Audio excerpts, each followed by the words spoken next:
Everybody loves a winner, but racing and sports wouldn't be nearly as exciting if you didn't have the role players, the personalities, and the potential. And that's what makes this discussion and this field that much deeper. These are the guys that just might make it, but no doubt about it, they are definitely going to do more than just make up the field.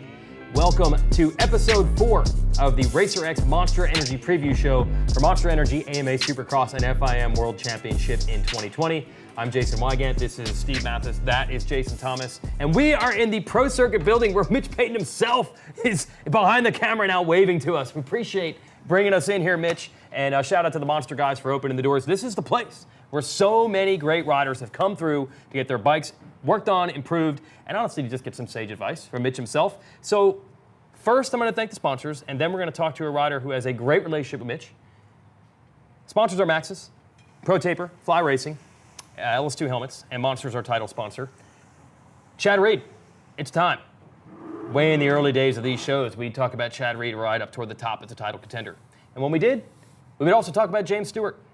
But James Stewart is officially retired. It is the first time we've ever done this show post James Stewart actually saying he's retired. So no more Stu, but at least we mentioned him, guys. We did mention James Fantastic. Stewart. Yeah. Yeah, Chad's farewell tour. Yeah. Mm-hmm. And, you know, look, Monster Cup, he came out. It wasn't great for him. I think, look, the fans love him. He'll put on a show. If he gets a start and feels frisky, he can maybe battle for a heat race win, I think. He'll get top 10s. I think off the track, in this final season, Chad Reed will be so much fun. I intend to go over to his pits a lot. Yeah. It'll be a great time. Could you just explain what these pits are probably going to be, though? He'll have a Honda, and it'll be a Mountain Motorsports team, semi-truck, it looks like. Yeah. So I'm looking forward, JT, just to put a cap on the 22's career, and I think no matter what he does, the fans are going to love it.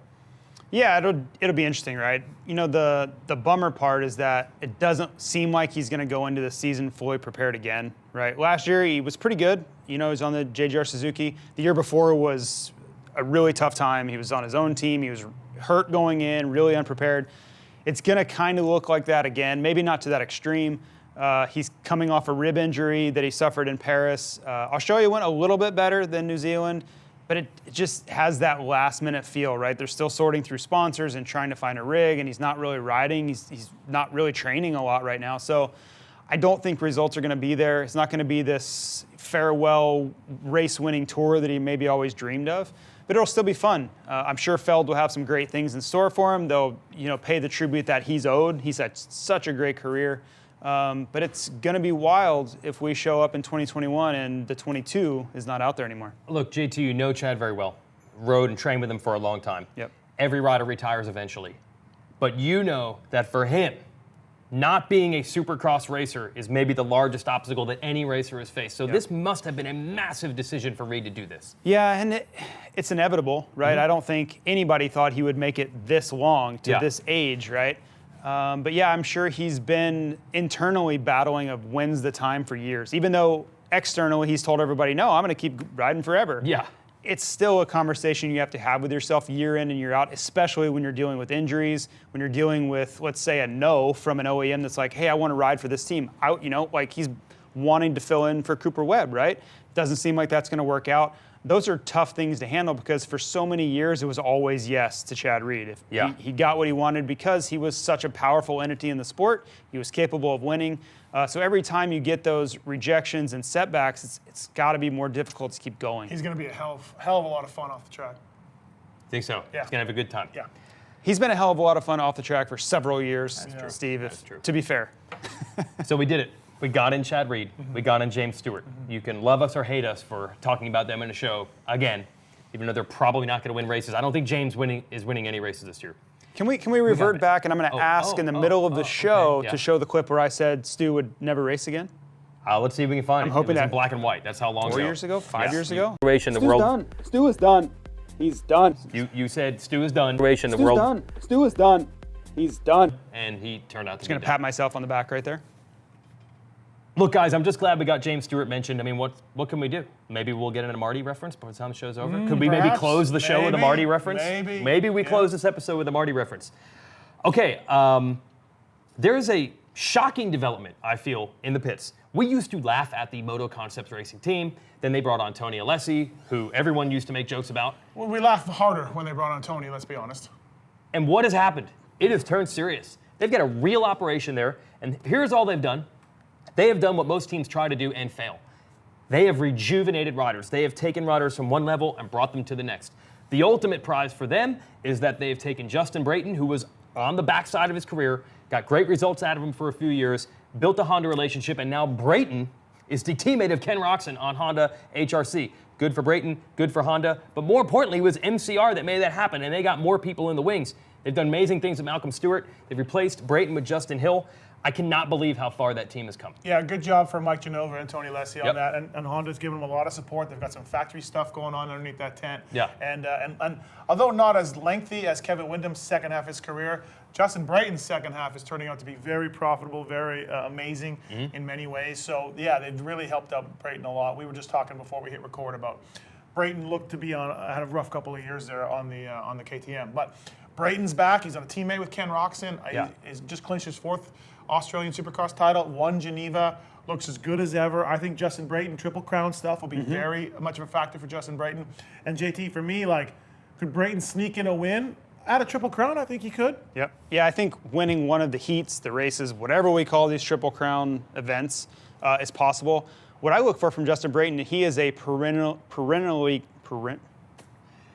perennially. Yes. There we go. Yeah. Great starter. Yeah. So I think on the factory Honda, that's going to be something we have to keep an eye on every single weekend. The way these starts are now with the great behind the gate, right? It's really, really consistent. And we saw that from Cooper Webb. If you figure it out, whether you're the OEM or the rider, you can execute the same start over and over and over because it doesn't change. It's a consistent surface. It's the same thing week in and week out. So just like what KTM, the success they've had, I think Justin Brayton may be in line if they can figure that bike out and figure out his starts to do that week in and week out, which would put him in line to win one of these Triple Crown events. Where do you stand on Justin Brayton? Weigandt? Well, you said he's looking good. Yeah. I agree. Yeah. Looking very good. Let's send it to our man, Kris Keefer. We're talking Honda guys. Reed's going to be in a Honda, Brayton on a Honda, Malcolm Stewart in a Honda, all the MCR team in a Honda. That is the Bullfrog Spas, Smart Top, Moto Concepts Racing Honda team. Let's talk Hondas with our bike guru, Kris Keefer. Thanks, Weege. I know a little bit about a Honda. I may or may not have done some production testing for Honda back in the day, but as Weege and the guy said, Kenny is going to be a force to be reckoned with. The Honda chassis itself is tailor-made for Supercross. It's a more of a rigid style chassis. When I ride it, I feel like I have to ride it real fast. And when you watch guys like Kenny and Brayton, those guys are on a high level of riding. High loads of Supercross, you need a stiffer style frame. The Honda tends to be better in that direction. You watch anyone in the whoops in 2020, watch Kenny. Kenny is amazing in the whoops, and so is that CRF 450R. Why? Because of the rigidity balance. Those dudes right there, I would say Brayton and Kenny are going to be the fastest guys consistently in the whoops because of that bike. Also, not to be outdone, look at a lot of the privateers when you're watching B practice and even C practice. Those privateers are choosing a Honda. Why is that? It's because it's fast out of the box. It's a race engine. That thing has a lot of torque, and in Supercross, that's what you need to get out of the corner and over those rhythm sections. There's nothing more frustrating to a rider. I'm laughing because I'm thinking about times where I wanted some more bottom end in Supercross and I just simply didn't have it. Well, the new Honda has that bottom end, and there's not a lot of work to be done to that engine. You listen to Kenny. Kenny rides in a low RPM all the time. It's amazing to me. And I'll say this on my Instagram and Twitter, and people are like, yeah, because he has lots of torque. Absolutely. That Honda produces a lot of power. It's very low in the RPM, and that's how Kenny likes it. Brayton rides a little bit different. So, like we've been mentioning in these videos, watch the guys' styles of riding. They ride different, but that Honda adapts to Kenny and Justin's riding style. So Honda's done an amazing job with their bike in Supercross. Look for Kenny to ride a little bit differently in the main events where that rigidity comes into play, where it's choppy and rough. He will start jumping the whoops because, as you know, JT, those whoops get cupped out, and they'll be not skimming those suckers. They'll be jumping them. So Honda, Kenny, man, it's going to be a tough season. I think it's going to be right in the mix between Cooper, Kenny, and Eli. Those three guys. Those are my picks. Off to you guys.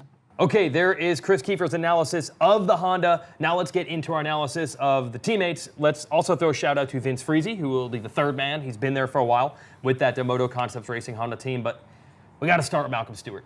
We got only this much of Malcolm last year. A main event in Anaheim, one where he was almost in the lead. He was making a pass in the lead and he went down.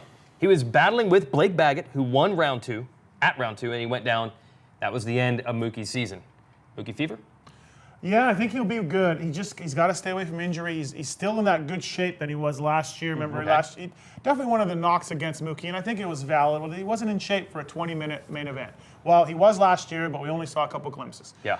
He's back in shape again, working with Gareth Swanepoel, looking good on the Honda. His whoop speed, from what I've seen overseas at Paris and Geneva, JT, his whoop speed is phenomenal. Yep. Imagine that. Always has been. Right? Here's the downside to Mookie, though. He's never got a top 5 in a 450 Supercross. Wow. Yeah. And so when you look at that, I mean, you look at the speed, you look at the flash, and everything else. Don't you have to walk, JT, before you can run? So back it down on the podium. Mookie's a race winner talk. That's just me. Yeah, and a little bit more troubling for me was watching him at Geneva, right? I try not to take anything from the off-season races and apply them to the USA Series. I don't think those two are really that connected. But still, even saying that, Mookie wasn't that impressive to me in Geneva. He was okay. He was pretty good, but he wasn't up there battling with Martin Davalos and Brayton and these guys for wins. He absolutely wasn't. And I really thought he would. Shorter races, the whoops were really fast where he should excel. It just really wasn't coming together for him. So I hope the best. I mean, Mookie is one of the most exciting riders we have in this series. Every time he's out there, something cool is happening. And I think the series will be tremendously better if he is in the mix to win races. But I haven't seen the flashes in the last month or so of these off-season races that I expected to. I'll say that. This team took Mookie to another level last year. They took Brayton to another level. Now the challenge is, can they do that with Justin Hill, who we were all pumped on going into last year as a rookie, thinking something big will happen at some point. Heat race win or battle for a main event win. None of that happened. It was a terrible rookie season for Hill, who had been saying, if you just get me on a 450, I'm going to be good. It wasn't good. So that's their next rebuild project. It's a tall order, but they've proven they can do it. Yep. I think he's in a good situation for him. Well, I think the biggest thing he can do is use all of this fuel. Guys like Steve Matthes counting him out, right? Mm-hmm. Use that as motivation. Use it as your fire going into this 2020 season and prove everybody wrong. Many times in this sport, the big comeback stories are really because everyone's counting the guy out. He has this deep down motivation to prove everyone wrong, and that's really tough to duplicate in a rider. So we'll see. I don't know if I would bet on it, that he's going to come out and shock the world in 2020. But if I'm anyone around him, if I'm him, I look around and say, no one here thinks I can do it. Let's go make it happen. But that's up to him in the end. He has the talent if he can use that fuel, combine these two together. And Tony Les will be pressing every button he can to try to make it happen. The interesting thing, though, with him is he's such a unique individual. He just seems like he works to a different rhythm. Like he thinks a different way than most people. So the way that I would approach it and think about it may not be the way he thinks about it. So we'll just have to see how that all plays out. Yeah, some of the guys work better when there's less pressure, not right. I'm here and I'm angry and I'm mad. You good? Sure sign, Marty. Okay. There you go. There's our Marty reference. Okay, so all the riders we talked about on the show, let me list them. Chad Reed, James Stewart, Justin Brayton, Malcolm Stewart, Justin Hill, and even Vince Friese. You know what they have in common? They have all ridden for Joe Gibbs Racing at some point, and probably about 200 other riders. That's a great point, Yes. Weigandt. Good job throwing that in. You actually just made me laugh out for real. Okay, all right. They've all ridden for JGR. Hashtag pork hoy. Dude, the hits kept coming, and they came hard and they came fast. It took several months for JGR to even get their program wrapped up this year. They haven't had a title sponsor. That was bad enough. At the end of the season, 2019, Suzuki said we want to cut the budget back. That was really bad. I think they were teetering on the brink of not racing. Suzuki has come back with support.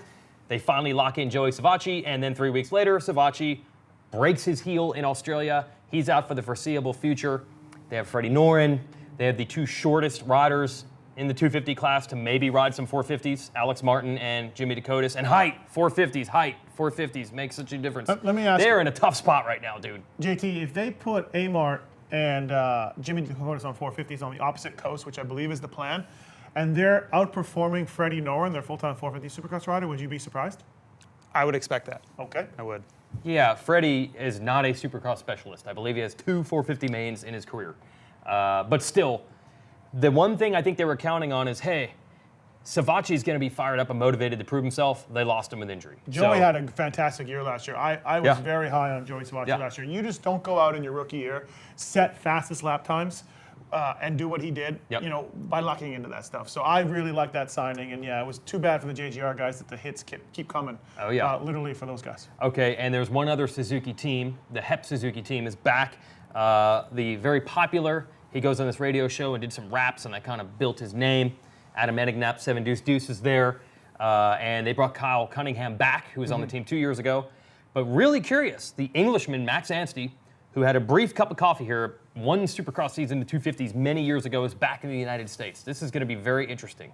Swapping out Kyle Chisholm for Kyle Cunningham, KC, veteran guys. I see no change there. Both guys are solid. Both guys are good. Lateral. Yeah, I don't really know what the situation was with that there. I'm Team A-Ray when it comes to Supercross over the Max Anstey, their new signing. However, Motocross Series, which is the team is doing now, they're going to take Max outdoors, and that will be, I think, pretty good. Max Anstey's a world-class MXGP rider, so that'll be good. But as far as Supercross, if I'm Dustin Pipes at Team HEP, I'm just telling Max, hey man, just stay healthy. If I'm Dustin Pipes at that team, I tell him, don't ride Supercross at all. Keep riding motocross. We'll see you at Hangtown. Okay. Let's talk about the Suzuki. Send it to Kris Keefer, our bike guru. RM Army, look, I hate to say it, but a lot of fans are like, they don't change the bikes. They don't have electric start. JT's RM Army. JT likes it. Bike's good. Yeah. Kickstart. Kickstart your heart. Is that good enough? Let's send it to Kris Keefer.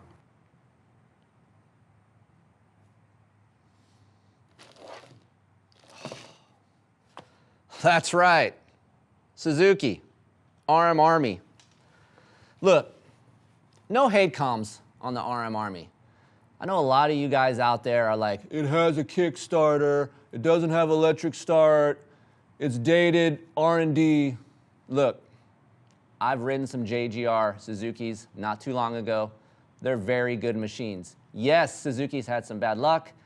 Yes, Suzuki's R&D is a little slow, but the bike itself is really good. It's not that much different than when Ricky Carmichael was winning on these things, okay? I feel like if Joey didn't get hurt in Australia, I think he would have really turned some heads. The bike is fast. It's the best cornering machine out there, and in Supercross, that's what you want. Joey, we talked about this on the Pulp MX show. He's a front-end steering guy. That Suzuki's tailor-made for that.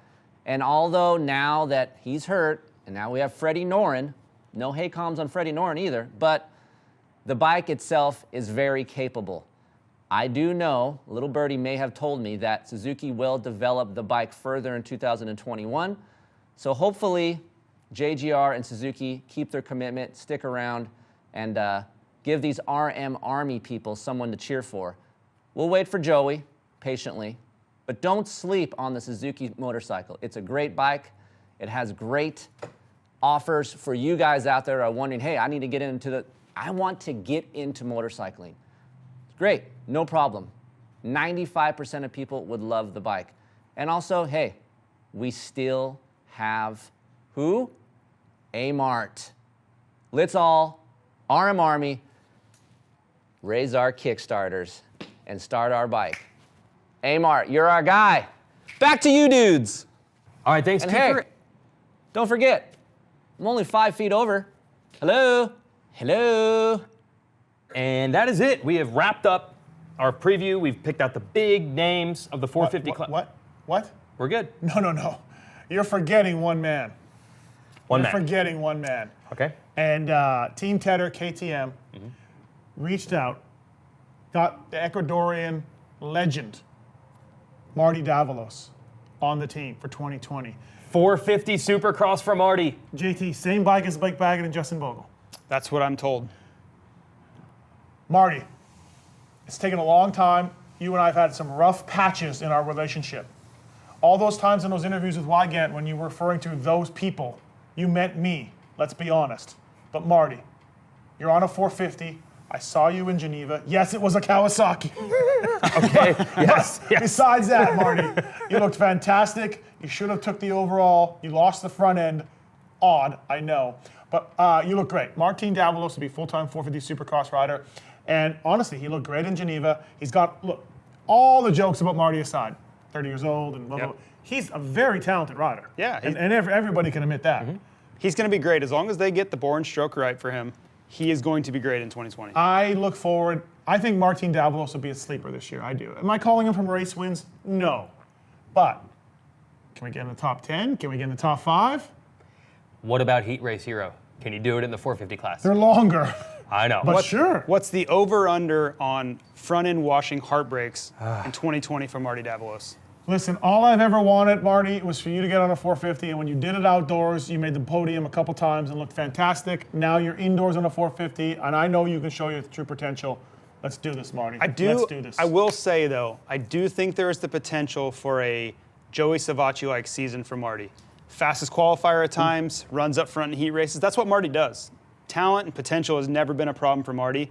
Sealing the deal for 21 minutes might be a little tougher, but I absolutely agree with you. A dark horse on that equipment, he could absolutely be up there. We're good. We're good. We're looking good. Geneva was fantastic. Let's do this, Marty. So hard to predict how riders that we've covered in this show will do, which makes your dumb fantasy league that much harder. This is really where as I like to say with the Max's Tire, this is where the rubber meets the road. Guys like this are what make or break your fantasy team. You're absolutely right. It's a good point for Pulp Mix Fantasy. JT, Marty Davalos could be a huge sleeper for fantasy. Well, exactly right. It's a guy that's big risk, big reward, right? The handicap will be higher, his potential's higher, but just like I was saying, there is the chance that he has a crash, doesn't have a good night. He's not been the most consistent rider in history, so if you get that bad night, your points are going to suffer in the wake of that. But he is the quintessential fantasy sleeper. He can come out and get you a top 5 in a night that just, blows your score off the chart. PulpMixFantasy.com.